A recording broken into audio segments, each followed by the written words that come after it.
ബഹുമാനപ്പെട്ട വ്യവസായ വകുപ്പ് മന്ത്രി പറഞ്ഞ കാര്യങ്ങൾക്കൊക്കെ നമ്മൾ മറുപടി പറഞ്ഞു.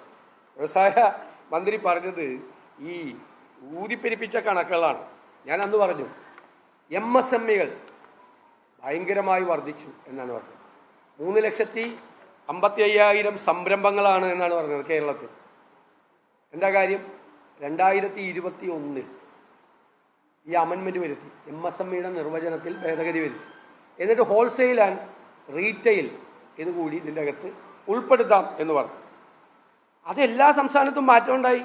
ആന്ധ്രാപ്രദേശിൽ 2020-21 ഉണ്ടായത് 65,174 സംരംഭങ്ങളാണ് ഉണ്ടായിരുന്നത്. അത് 2021-22 ആയപ്പോൾ 1,47,000 ആയി അവിടെ വർദ്ധിച്ചു. 1,47,000 ആയി അവിടെ വർദ്ധിച്ചു. ഇപ്പോൾ അവിടെ എത്രയാണെന്നറിയാം?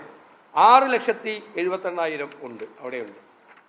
കർണാടക നോക്കിയേ, അന്ന് 1,52 1,52,000 ഉണ്ടായിരുന്നത് ഈ നിർവചനം മാറ്റിക്കഴിഞ്ഞപ്പോൾ 3,14,000 ആയി. ഇപ്പോൾ കർണാടകയിലെ സംരംഭങ്ങൾ 6,76,000 ആണ്.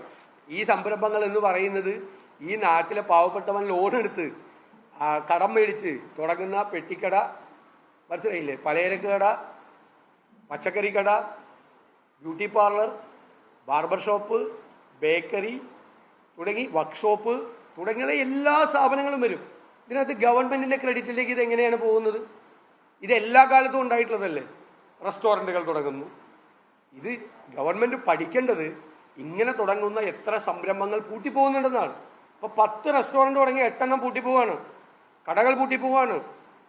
റീറ്റെയിൽ വ്യാപാരവും ഹോൾസെയിൽ വ്യാപാരവും കേരളത്തിൽ തളരുകയാണ് യഥാർത്ഥത്തിൽ. കാരണം 2 കാര്യങ്ങളാണ്. ഒന്ന് ഓൺലൈൻ സംവിധാനം, 2 മാളുകൾ കേന്ദ്രീകരിച്ചുള്ള ബിസിനസ് കേരളത്തിൽ കൂടി. ശരിക്കും പറഞ്ഞാൽ ഈ റീറ്റെയിൽ ഹോൾസെയിൽ സംരംഭങ്ങൾ കേരളത്തിൽ തളരുകയും അടച്ചുപൂട്ടപ്പെടുകയും ചെയ്യാണ്. എന്നിട്ടാണ് ഇത് ഈ ആളുകൾ തുടങ്ങുന്നതിനെ കുറിച്ച് കേരളത്തിൽ 3,44,000 സംരംഭം തുടങ്ങിയെന്നൊരു ഗവൺമെന്റ് വന്ന് പറയും. ഗവൺമെന്റിന് എന്ത് റോളാണ് ഈ കാര്യത്തിൽ ഉണ്ടായിരുന്നത്? എന്ത് റോളാണ് ഉണ്ടായിരുന്നത് ഈ കാര്യത്തിൽ? അതുകൊണ്ടാണ് ഞങ്ങൾ പറഞ്ഞത് അങ്ങനെ ഒരു വളർച്ച കേരളത്തിൽ ഉണ്ടായിട്ടില്ല. ഇവർ ഊതിപ്പെരിപ്പിച്ച കണക്കായിട്ട് വരും. ഞങ്ങൾ ഇതിനെ എതിർത്തില്ലെങ്കിൽ കോവിഡ് കാലത്ത് ഞങ്ങൾക്ക് പറ്റിയത് പറ്റും. കോവിഡ് കാലത്ത് ലോകത്തിലെ ഏറ്റവും മനോഹരമായി കോവിഡ് കൈകാര്യം ചെയ്ത സംസ്ഥാനം കേരളമാണ് എന്നുള്ളൊരു നറേറ്റീവ് ഉണ്ടാക്കി. ഇലക്ഷൻ കഴിഞ്ഞപ്പോഴാണ് അത് ബോധ്യപ്പെട്ടത്. ഇലക്ഷൻ കഴിഞ്ഞപ്പോൾ ഇന്ത്യയിൽ ഇന്ന് ഏറ്റവും കൂടുതൽ ആളുകൾ കോവിഡ് മൂലം മരണപ്പെട്ട 2ാമത്തെ സംസ്ഥാനമാണ് കേരളം. ഇലക്ഷൻ കഴിഞ്ഞപ്പോഴാണ് 21,000 പേരുടെ മരിച്ച വിവരം ഒരു പൂഴ്ത്തി വെച്ചത് പുറത്തു വന്നത്, ഇല്ലേ? ഇന്ത്യയിലെ ഏറ്റവും കൂടുതൽ രോഗികളുണ്ടായ ഇന്ത്യയിലെ 2ാമത്തെ സംസ്ഥാനം ഒന്ന് മഹാരാഷ്ട്രയ്ക്ക് കേരളത്തിന്റെ 3 ഇരട്ടി പോപ്പുലേഷനുള്ള സംസ്ഥാനമാണ്.